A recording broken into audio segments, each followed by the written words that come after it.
Hi, it's Sage, and I'm here with One Piece chapter 896. Gonna be reading through, but mostly telling you my thoughts on it. So, obviously, every chapter starts with a cover page, and this week is no different. We're starting off with the giants that were with Buggy's crew, and it's just really a shot of Harajin. He's got these cool gauntlets on, though, which are pretty nice. And hopefully we'll get to see more of him next week. Really the main focus of this chapter was Luffy and Katakuri and the ending of their fight, which has a lot of mixed responses that I've seen. I do have some notes as to what my personal thoughts were before I talk to people, but having now spoken to people, there are some things that I'd probably edit on my thoughts. And I think the biggest one of those is that I actually really like this chapter. And I still really like this chapter. The problem with it, however, is that I'm not sure the subtext is really there. Now, what I mean by this is normally when Oda's putting in subtext, like with Pudding, he still makes it relatively clear, so the fanbase doesn't tend to have too much of a flip-flop argument over it. Whereas with this fight, some people think he's tied, some people think that Luffy definitely outright won, and I've even heard some people who feel like Katakuri somehow won. And I just had to take a bit of another moment to pause and think about that, which is, I mean, it just shows you how different people's views are. But I think what's really important to remember is that the reason that we conversate as a community is to appreciate other people's ideas and to learn and grow our own. And in this case, I don't think that this was a bad ending to the fight, but I do think it could have been handled differently. And the main focus that I would say that I would like to be different is within that subtext. And I'll explain that. So, when Katakuri goes down, the real focus is that he's just smashed down on Luffy. The floor is broken and he's lifting up that fist after having just been punched in the gut. Now, I've heard that some people feel that he wasn't punched because he didn't move far enough away. There is a smoke effect that suggests that he has moved, and having looked at both chapters, there is a movement between the two. But one thing's for certain is that Luffy definitely did take a blow, as well as the floor, which is a hole that Luffy then falls down into. Now, the issue that I've seen a lot of people take is the fact that both of them go down. Now, this is something that I anticipated. I anticipated that both of them would come down and that Luffy would get up first, which is what happened. What I didn't anticipate is the next part, and the next part of their fight is that Katakuri looms over Luffy, and rather than, as I had expected or anticipated, this kind of mutual respect allowing Luffy to survive, it's actually that Katakuri seems to dig into the last parts of his life force, and he looks down and he says to Luffy, you know, someday will you come back to defeat Big Mom? Will you end my mother's tyranny? Is what he's saying. And Luffy says, of course, because I'm going to be king of the pirates. And that true conviction, and throughout their fight, I believe, tells Katakuri his answer is that you're looking far into the future, but I think you're right, and I think you will, and I don't think that I'm going to be the one to stop you. And he succumbs, and he falls on his back. And I think that's pretty important, because up until this point, Katakuri had not fallen on his back. Up until this point, Katakuri had still remained on his front. And so when he goes down for the second time, it's kind of like he's saying, yep, I'm down. And I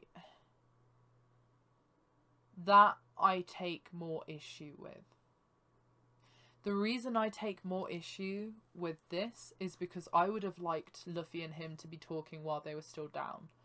So that it was more obvious that Katakuri just didn't have the will to get back up. That Luffy had defeated his willpower and shown him a different way of being. An honourable way of being still. And I think that through his ideals, he did get through to Katakuri, but his wounds mostly are what he succumbs to. And there's no real doubt about that in my mind, that Katakuri quintessentially was defeated.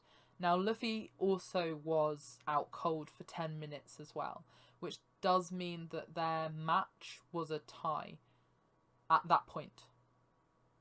But now Katakuri is down and Luffy isn't. Luffy has regenerated slightly. Whether he's dipped into some of his additional life reserves and taken more years off his life, or whether he straight up does have a bit more durability than Katakuri, is still in the cards and still up for grabs. But that's kind of by the by to me.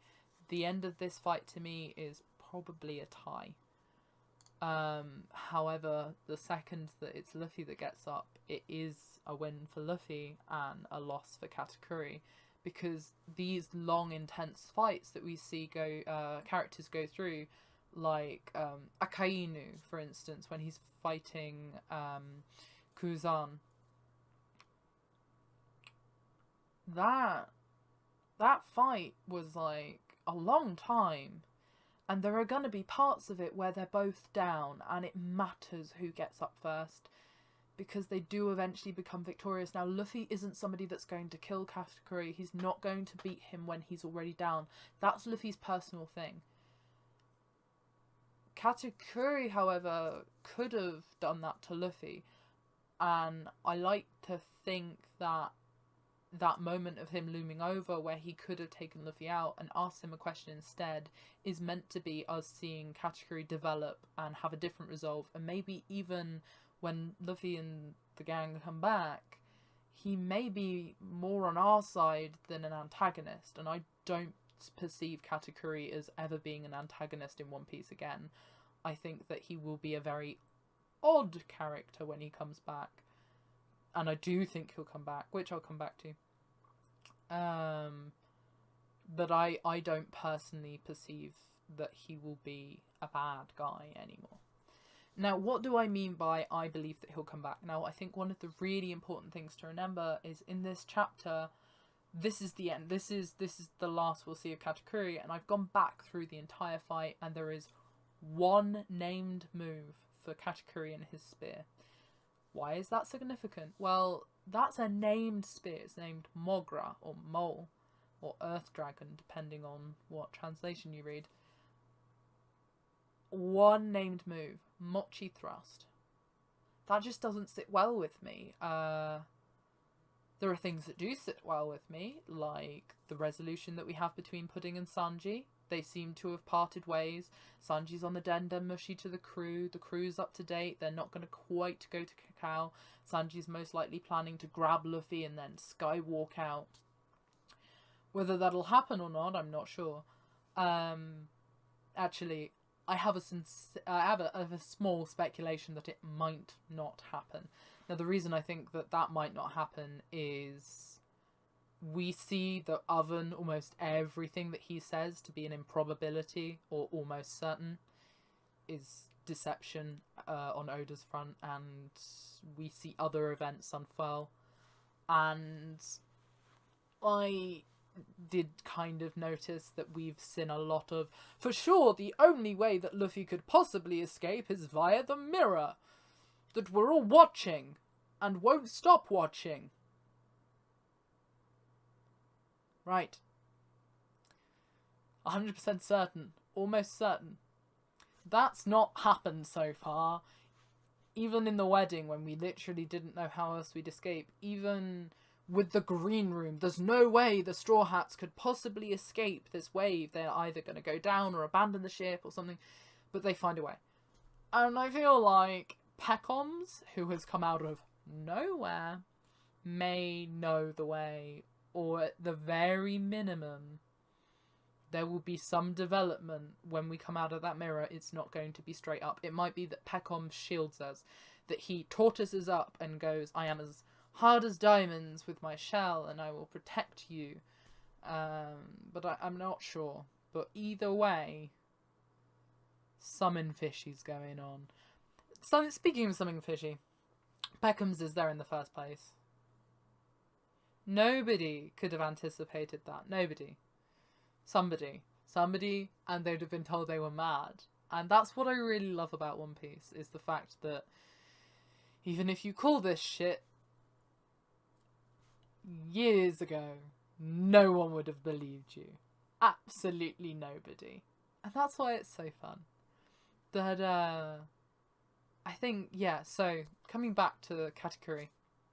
So one named Spear Attack, we've seen a couple of his own moves, and we saw a lot of him mimicking Luffy. And I think what that's meant to suggest is that Katakuri hasn't actually given it necessarily every move he has. Now, I think Katakuri did fight at his largest potential, but I don't think he used his largest potential with his spear. And I think anyone that says that he used all of that potential is a bold-faced liar. No, I don't think that at all. No, but one named move only does suggest that there is more to Katakuri, at least offensively, in one respect. And I would be very surprised if there is nothing more to Katakuri based on that lack of, you know, with Doflamingo, for instance, we see lots and lots of different attacks in the space of time we get to see them. We see like the parasite strings, the heavenly ones, bird cage. We see all sorts, and we don't see that array. Overheat and all of there's so much, and we don't get to see that with Katakuri as much for his own moves, which is why I have a bit of a spicy feeling about it. But moving on to the last kind of page, and to just kind of talk about the chapter as a whole a bit more.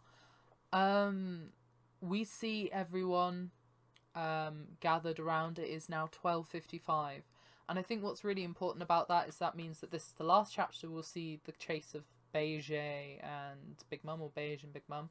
This is the last time that we're probably going to see them waiting outside the mirror, and this is the last time that we're going to have this kind of lack of plot development, and this is it. Everything has come together, all the pieces have aligned, the stars in the sky have come together, and we're there. And it's so, my anticipation is high, my excitement is high, and my excitement was really high last week, and the week before, and the week before that. But this week, it's not that I must see the next chapter, it's the I am ready and patient. For the end is nigh, and I am excited for the end. But that's my kind of feelings. Overall, I'd probably give this a 7 out of 10. I really enjoyed the conclusion to the fight, but it wasn't quite how I would have liked it. I would have liked there to be more psychological undertones, more kind of character development, purely because of how it went down. I'm okay with how it went down. I like some of the Pudding and Sanji bits, but I would have liked to seen that potential kiss they had in the alley. I would have liked to confirm it rather than had it off-screened. And I would have liked the punches, the final blows, to have been on screen rather than off-screen too. And I'd really like to know how Peckham's found that mask. Let alone how he got in. Where did that Luchador Adoro style, like, wrestling mask come from? Where did this alter ego of Nazom's come from? Who knows? But it's very Sogeking, so I do quite like it. I like anything that's a little bit that way. Okay, so that's my rough kind of feelings on this week's chapter. Didn't do the best job in the world, but that's a-okay, because I have not done this before. And I